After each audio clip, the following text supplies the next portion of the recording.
Bonjour à tous, bonjour, j'espère que vous allez bien. Chez moi, par la grâce de Dieu, ça va très bien. Alors ce matin, j'ai un message pour toi. T'est-il arrivé une fois de voir que ta situation ne change pas alors que tu obéis à Dieu? T'est-il arrivé plusieurs fois ou une fois de voir tes projets tomber à l'eau alors que tu obéis à Dieu? T'est-il arrivé une fois d'échouer même après avoir obéi à Dieu? T'est-il arrivé une fois de voir que rien n'avance chez toi, de voir que ce pourquoi tu pries depuis longtemps n'a pas de solution, n'a pas d'exaucement, même après avoir obéi à Dieu? T'est-il arrivé cela? Je te pose tellement de questions. Pourquoi moi, Père? Pourquoi moi qui suis ton enfant, moi qui suis ton enfant bien-aimé, un enfant de Dieu, pourquoi suis-je en train de souffrir de la sorte pour une petite situation? Est-ce normal? Tu te poses cette question. Est-ce normal que moi, un enfant de Dieu, est-ce normal de subir ce genre de problème ou de situation? Tu te plains et tu te poses beaucoup de questions. Laisse-moi ce matin te dire et te rappeler un verset. Psaume 127, verset 1, qui dit: si l'Éternel ne bâtit une maison, celui qui la bâtit en vain. Si l'Éternel ne garde une ville, celui qui la garde veille en vain. Alors, il ne s'agit pas de toi, il ne s'agit pas de tes efforts, il ne s'agit pas de ton temps, mais le temps appartient à Dieu. C'est lui le bâtisseur. Arrête de fournir des efforts pour rien. Même après avoir obéi à Dieu, cela peut prendre du temps. Et ce verset continue quand je me rappelle de ce cantique qui dit: Dieu tient ses promesses. Alléluia. Jésus tient ses promesses. Avec le temps, lorsque le temps viendra, elles s'accompliront. Écoute, Dieu fait ces choses au temps convenable et il les fait très bien, de façon excellente. Alors si tu t'attends à Dieu par rapport à une situation, par rapport à un sujet de prière, même si tu as obéi à Dieu, c'est vrai tu as obéi, c'est vrai tu as prié, c'est vrai tu as fait tout, mais sache que l'homme propose et Dieu dispose. Le temps appartient à Dieu.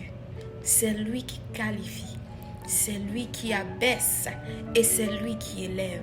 Mais sache que autant Dieu n'abandonne pas ceux qui lui obéissent, autant il le fait, il accomplit ses promesses dans leur vie au temps convenable.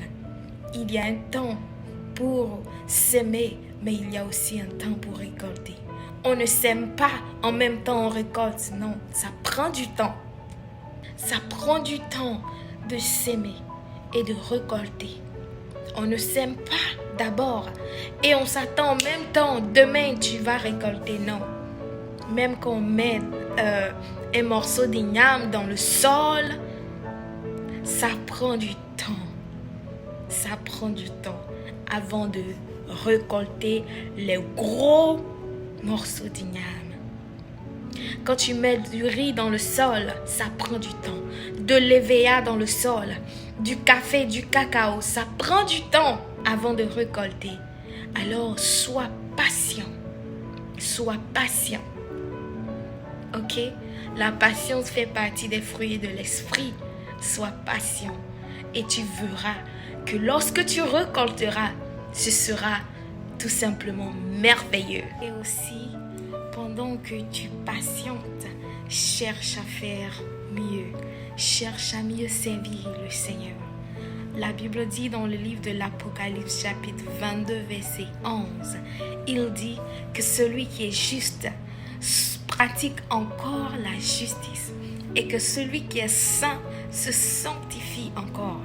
Alors, si tu as obéi au Seigneur, continue d'obéir à Dieu, continue de pratiquer la justice, continue de te sanctifier encore et encore.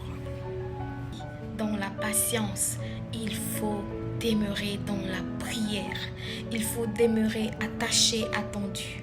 On n'est pas patient étant là couché, non, ne rien faire. Mais on patiente dans la prière. On patiente en écoutant le Saint-Esprit.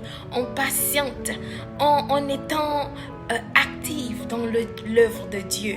On patiente avec le Seigneur. On patiente en aimant les autres. On patiente en ayant un cœur entièrement attaché au Seigneur.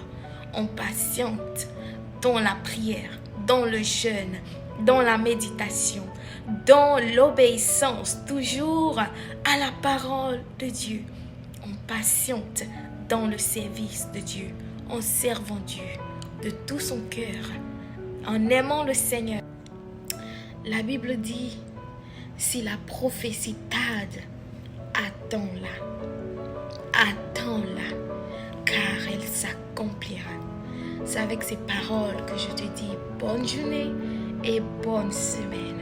Sache que si l'Éternel ne bâtit une maison, celui qui la bâtit, il bâtit en vain.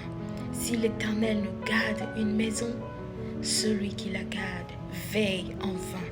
Alors laisse Dieu bâtir ta maison au temps convenable, au temps qu'il voudra, et tu verras que ta maison sera une maison de qualité, parce que la bénédiction de l'Éternel ne se fait suivre d'aucun chagrin.